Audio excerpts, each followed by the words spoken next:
First of all, thank you very much for giving us this opportunity. I'll just introduce myself. I'm Ali Naqvi, and I've been in the profession for now last 35 plus years. It's a funny story. I've probably said this before, that my parents wanted me to become a doctor. हम जिस ज़माने के लोग हैं उसमें या engineer बनते थे बच्चे या डॉक्टर बनते थे. So unfortunately, I didn't make it to the medical college. So my father at that time was a senior banker in BCCI. So it was kind of given, I'll end up going in the bank, and become a banker. So my late father, he was very kind. And he suggested that देखो banking में अगर आना है तो आ जाना, वो कोई issue नहीं है, but why don't you go and explore what you would like to become. So then at that time my elder brother was in US, so he asked me to move to US, and I took a lot of introductory courses. So I was in UT Austin in Texas, and I graduated from there. Unfortunately, I lost my father at that time. We were in London, so I had to move back because my mother was also not well. So, and she had moved back to Pakistan. She was a cancer patient at that time, so there was no two ways. So one of the prime reasons for me moving back was my mother, and I'm so glad I did. So no regrets on that account, because whatever I had learned over there and whatever opportunities I got here, I think I would have never made it to this level if I was in that country. The skin does matter. And not only the skin, a lot of people, you have to be very, very few who have really made it very high up. Here, I think just by the virtue of you having a foreign qualification, and more than the qualification, I think what UT Austin taught is how to talk, how to sell your design, how to take a criticism, and how to deal with it.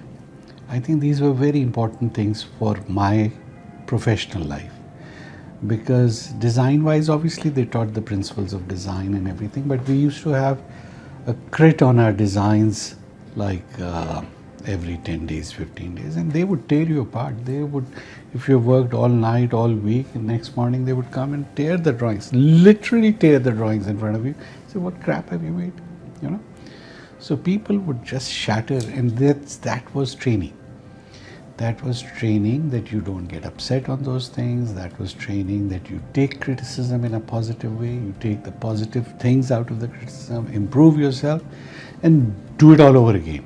No harm doing it all over again. So when I came to Pakistan, didn't have many connections. Father was not there, so I had to really go on my merit. But luckily, I did manage to get the job offers from all the leading firms, which was Nespak at that time, Habib Fadali, and Arshad Shahid Abdullah. Habib Saab, my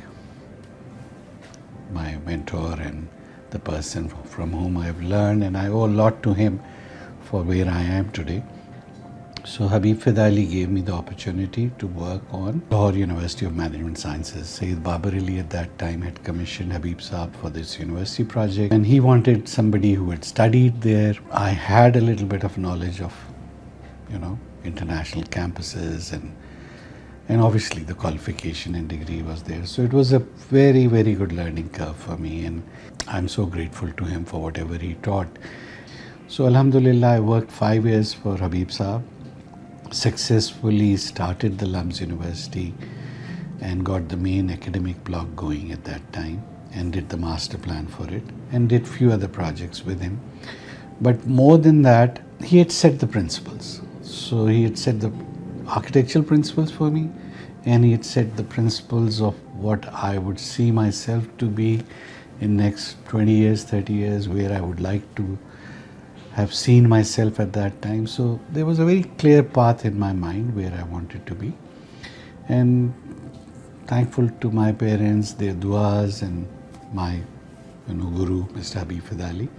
Alhamdulillah, I think whatever as an architect I wanted to achieve in life, I managed to do that. So I'm quite grateful to God and to all the people who helped me to be where I am today.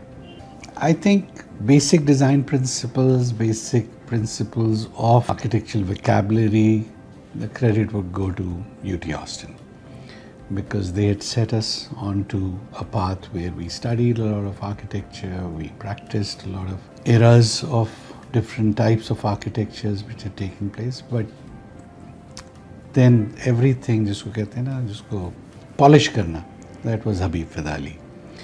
So Habib Fidali was somebody who was a firm believer of form follows function. Having that very deeply rooted into the design philosophy or the approach, so we do need to understand what the brief is.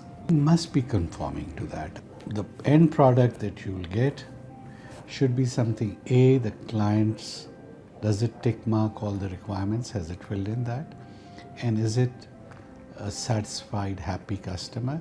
If that has been achieved, I think job is done, and job probably is done well.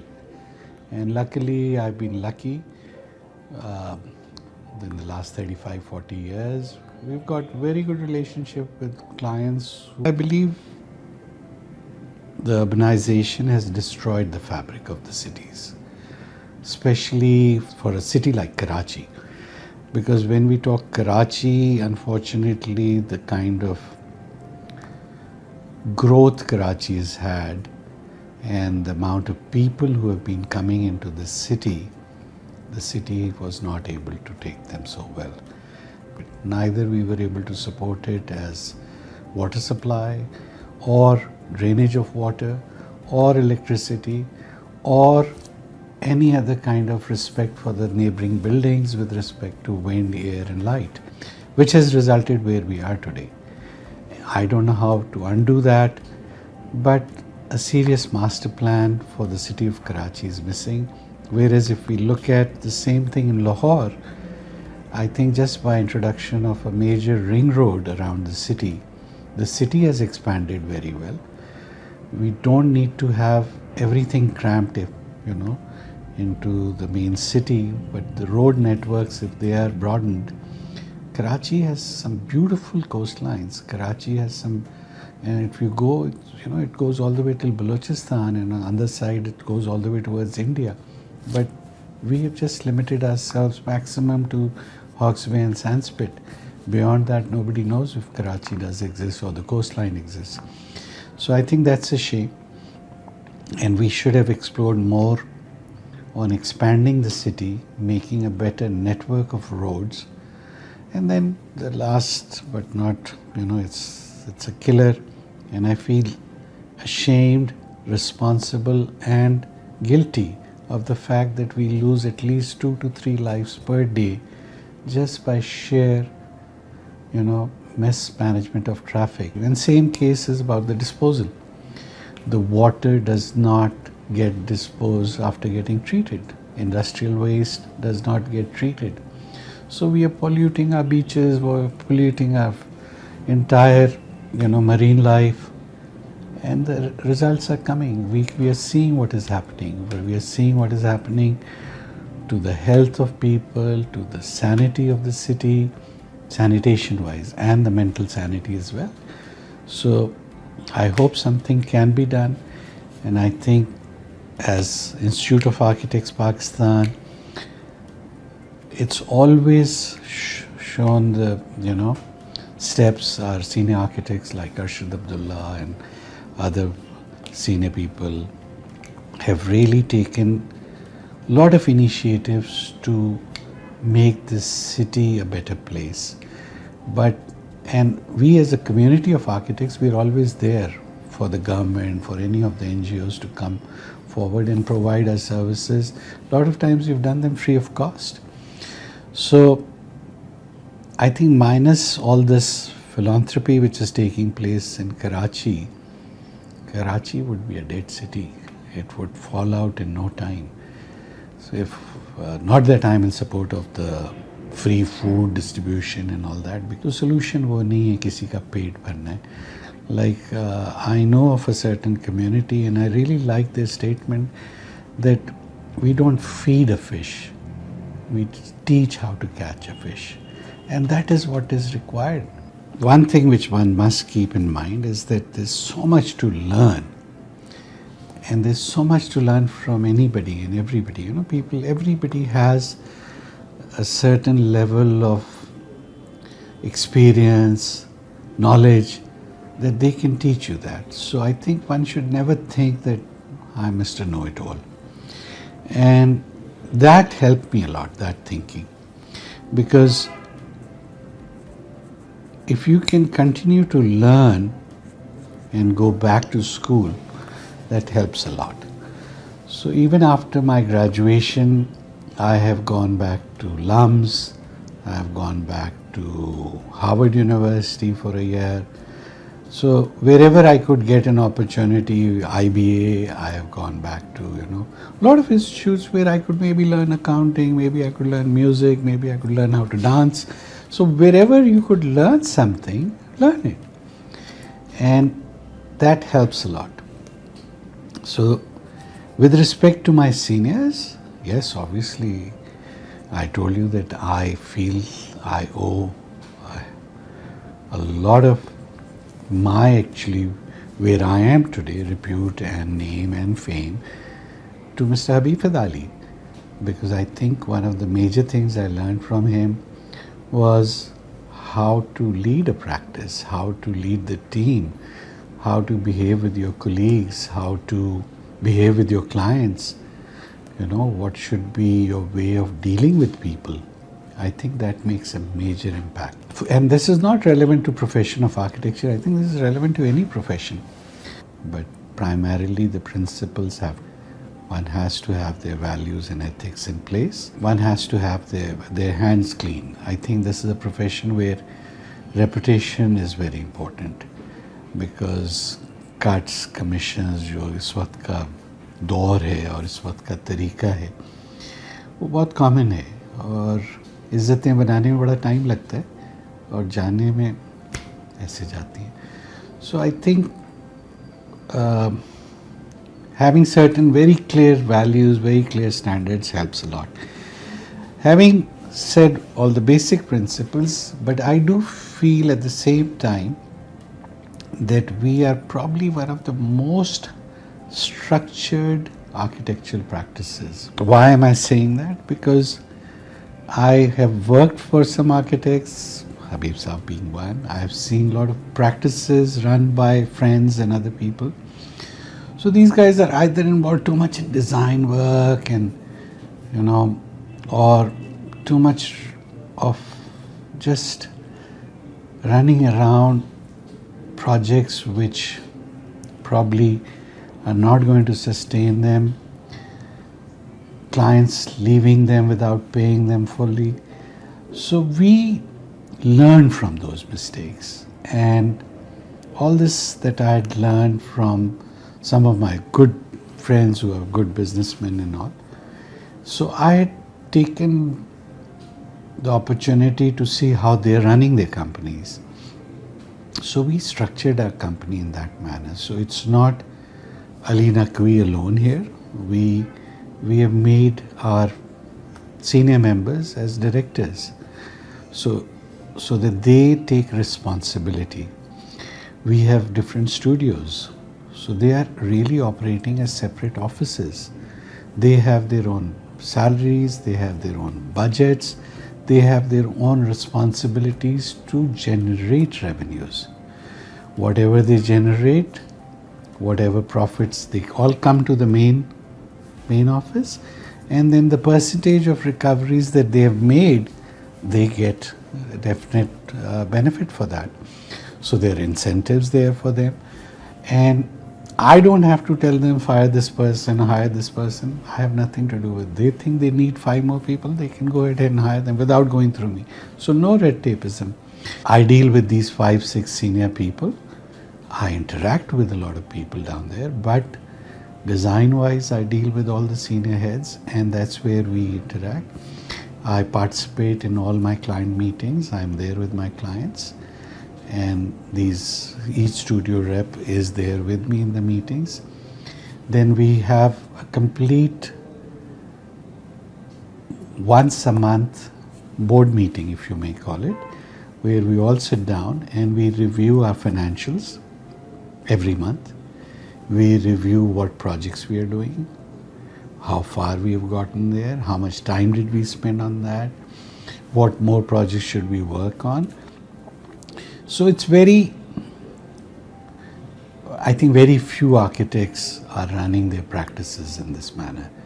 Like, I can tell you how much profit we'll make this year, so we know.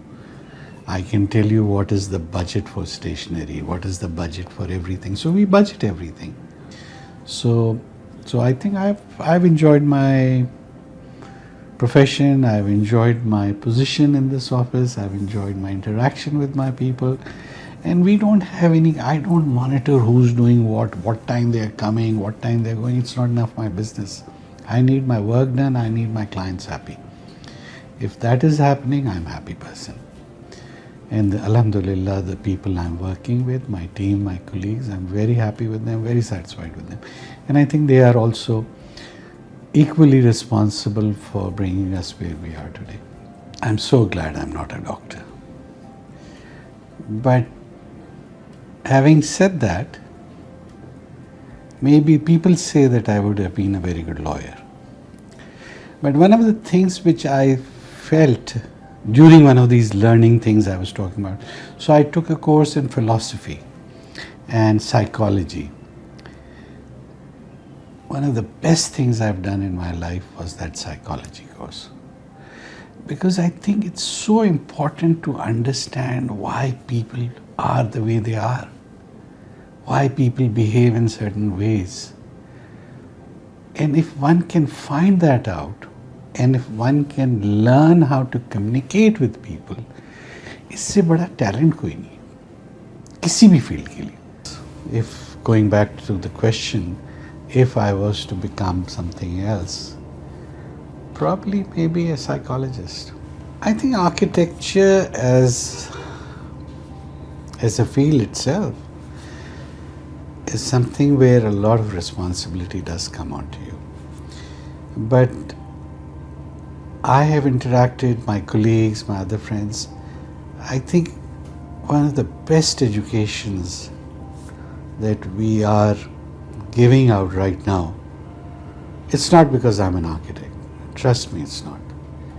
But it's School of Architecture. I've seen people in medicine and engineering profession and law profession. ये एक अलग ही cult है.